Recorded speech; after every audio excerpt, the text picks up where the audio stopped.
It's 9 minutes past 8. Now, would you invite a homeless refugee or an asylum seeker into your home to stay? It's probably quite a difficult question to answer, but many people in Leicester are saying yes. That's according to a charity in the city.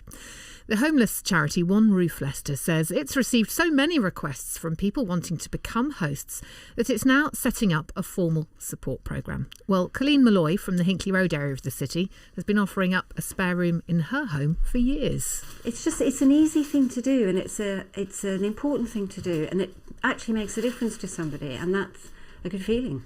My brother-in-law said, how can you host a strange man when you've got a teenage daughter? You know, isn't that a risk? And it did make me nervous at first, but not anymore. You know, when you have somebody in your home, they become your friend. The most difficult guest I've had is somebody who's very badly traumatised and depressed and needed a great deal of support. So that was a bit of a strain on the family, but it was worth every minute, really, because I think we saved his life.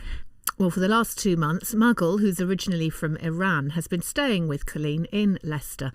Muggle ended up homeless after losing her Home Office accommodation. I'm really comfortable in this house. I really feel that I have a family. I try to improve my English by speaking. Sometimes I tell my problem to Colleen and she try to solve and advise me. Well, joining us now is Ben Brown from the homeless charity One Roof Leicester. Morning, Ben. Good morning. Morning. Thank you for coming in. It seems that folk in Leicester are a generous bunch, doesn't it, when it comes to throwing open the doors and offering accommodation. Have you had a lot of people expressing an interest? Yes, it was after the crisis in September last year. There was a vigil and then a public meeting at the cathedral.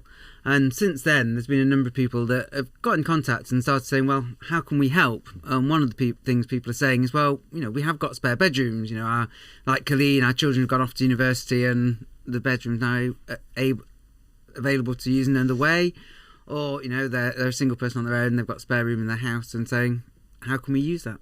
In terms of official facilities and official accommodation that's offered to refugees or asylum seekers, what's the situation like in the city at the moment, do you know? So there's kind of two different issues. One is that, so if somebody's just arrived in the country, they're seeking asylum for the first time, they'll be offered government accommodation. And I think there's about 1,100 people being accommodated like that across Leicestershire at the moment. But if people fail their first claim for asylum, which is often the case, because they've not got all the evidence together and things like that, then during that period of change they're destitute, or like in the situation you've just heard where they get a status but they've not got their documents, so therefore again there's this kind of period, a small period of time where they're destitute completely. So there's lots of cracks that people can fall into. Through, yeah. And the Red Cross is saying that about 60% of the people that they're getting through now are actually destitute. And this is where you can step in, isn't it? So how does it work? So what we're going to be doing is, obviously, we're inviting people to get in contact with us, let us know that they've got a spare room. And then do you try and match people to a suitable family, or do you just randomly place people wherever there's a gap? Yeah, so we'll do an induction, we'll go out and see their home, We'll kind of talk to them. And then we're working with the Red Cross, who will find suitable guests. And then we'll obviously match people which is suitable. So that can be as short as a couple of weeks to up to about a year. And what about support for families who maybe open their doors, or for people who offer their spare room? Because it's all very well doing that, but there are quite a few issues, aren't there, about, so when you have someone from a very different culture or background, or someone who's perhaps very traumatised coming to live in your home, is there a way of helping people help others? Yeah, I think firstly it's worth saying that, you know, we're doing a full risk assessment in that induction process with the guest, and we won't be placing people in homes that have severe mental health problems or addiction problems.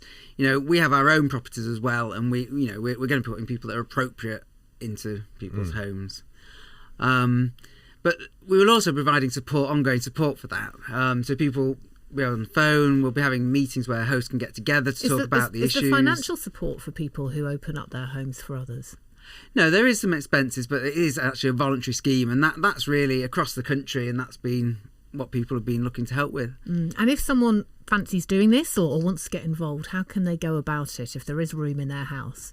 They can look at our website, which is oneroof.org.uk, or they can phone us on 0116 44 22 007, or they can contact me at ben@oneroof.org.uk.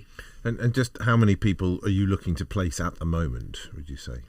I think the pilot of the scheme in Leicester we're setting up, we're looking for about 10 hosts to start with, and then obviously we'll slowly grow that as we gain experience. And ideally, how many would you like to have?